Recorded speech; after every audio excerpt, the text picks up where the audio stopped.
സംസ്ഥാനത്ത് മഴയ്ക്ക് താൽക്കാലിക ശമനം. കഴിഞ്ഞ ദിവസങ്ങളിൽ ശക്തമായി മഴ പെയ്ത മലബാറിൽ ഇന്ന് മഴ കുറവാണ്. കോഴിക്കോട്, വയനാട് ജില്ലകളിലെ താഴ്ന്ന പ്രദേശങ്ങളിലെ വെള്ളമിറങ്ങി. കണ്ണൂർ പെരുവാമ്പാപ്പുഴയിൽ കാണാതായ വയോധികയുടെ മൃതദേഹം കണ്ടെത്തി.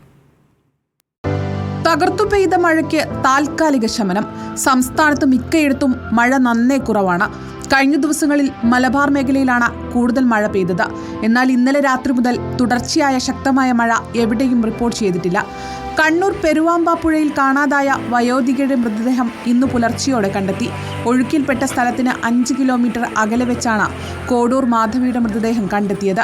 ഇരിട്ടി അയ്യൻകുന്നിൽ മണ്ണിടിഞ്ഞു വീണ പ്രദേശത്ത് നിന്ന് കുടുംബങ്ങളെ മാറ്റിപ്പാർപ്പിച്ചിട്ടുണ്ട്. കാസർഗോഡും കോഴിക്കോടും തെളിഞ്ഞ കാലാവസ്ഥയാണ്. വയനാട് ജില്ലയിലെ വെള്ളക്കെട്ട് രൂപപ്പെട്ട പ്രദേശങ്ങളിൽ നിന്ന് വെള്ളമിറങ്ങി.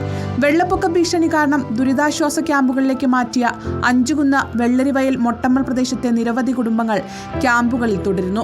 മഴ കുറഞ്ഞതോടെ പാലക്കാട് കാഞ്ഞിരപ്പുഴ ഡാമിന്റെ ഷട്ടറുകൾ താഴ്ത്തി.